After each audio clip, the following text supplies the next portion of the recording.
on a développé un drone qui peut servir à la Marine nationale pour faire la surveillance des côtes afin de lutter contre la pêche illégale, la contrebande en pleine mer et aussi l'immigration clandestine.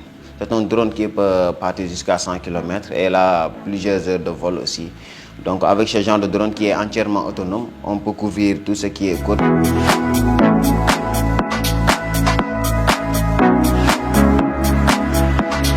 Bienvenue à Agence Ecofin, bienvenue à Ndobin.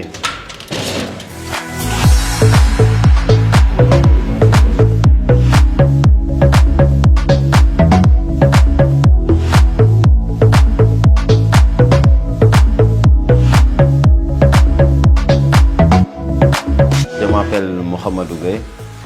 Je suis électronicien et ingénieur en mécanique des drones autodidacte. Voilà. Là, on a notre entreprise qui s'appelle Ndobin. On est dans le secteur du drone et de l'électronique.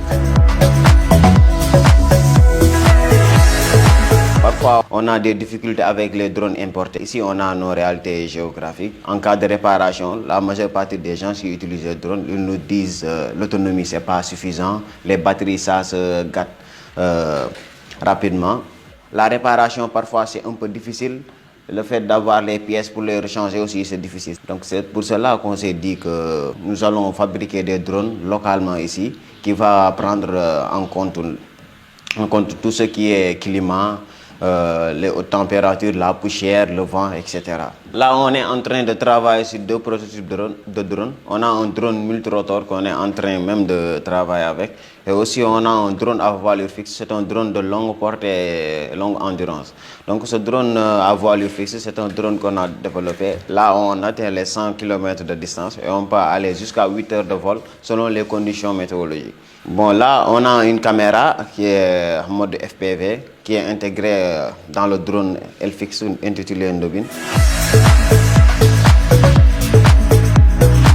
Là, l'autre drone, c'est un multicoptère qu'on est en train de travailler. Juste là, on est en train de miser sur l'autonomie. Par exemple, là, avec les drones importés, la plupart des gens ils nous disent que l'autonomie, là, ça le bloque. Donc là, on est en train de travailler sur un drone multicoptère qui peut faire plus de 50 minutes de vol avec une seule batterie. Donc là, on est en train de travailler sur ce drone-là pour le fabriquer en masse avec des coûts moindres. On a aussi travaillé sur des modèles de drones aquatiques. Donc ce sont des drones qui évoluent sur l'eau. Donc avec ce genre de drone, on peut faire l'hydrographie sous-marine, par exemple faire de la cartographie sous-marine. On peut aussi l'améliorer à faire aussi la surveillance.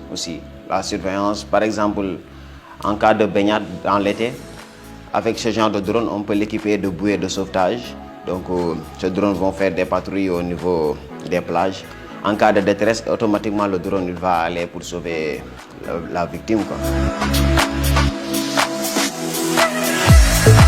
Pour les tests avec notre drone à voilure fixe, là, on est à 100%. On l'a testé dans toutes les conditions. On a même fait des tests de crash. Là, on est avec notre 5e prototype.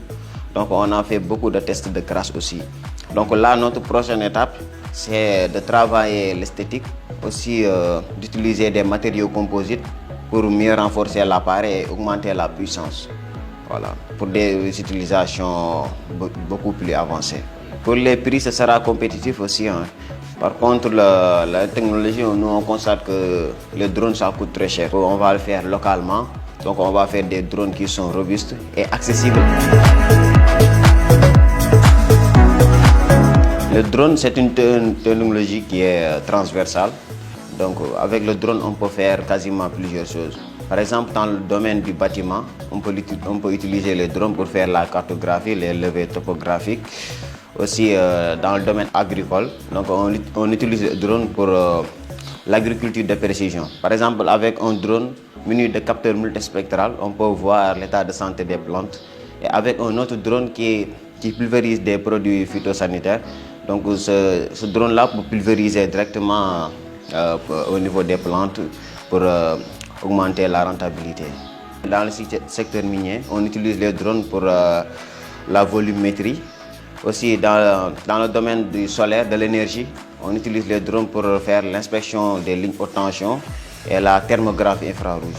Aussi côté militaire, on utilise les drones pour faire la surveillance. D'ailleurs, nous-mêmes, on a développé un drone qui peut servir à la Marine nationale pour faire la surveillance des côtes afin de lutter contre la pêche illégale, la contrebande en pleine mer et aussi l'immigration clandestine. Donc là, c'est pour cela qu'on a travaillé sur un drone à voilure fixe.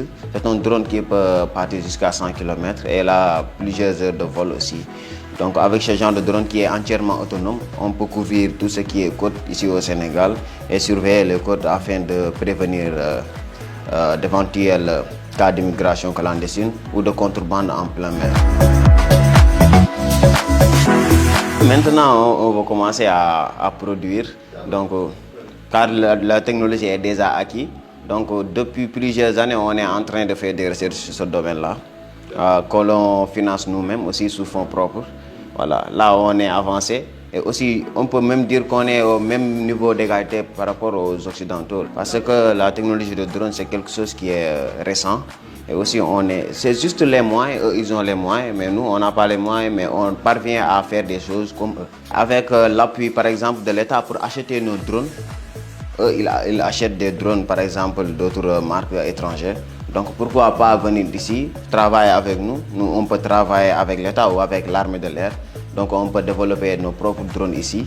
Côté sécurité, par exemple, moi, je vois que utiliser les drones qui viennent à l'étranger, c'est un peu risqué pour tout ce qui est sécurité. Par exemple, les données, c'est facilement accessible par le développeur de drone.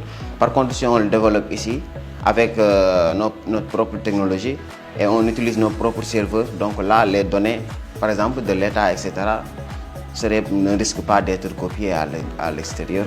Je vois un domaine qui sera tellement grand, je veux dire, donc et transversal aussi. Parce que là, nous souhaitons d'être les leaders dans tout ce qui est fabrication et conception de drones ici en Afrique.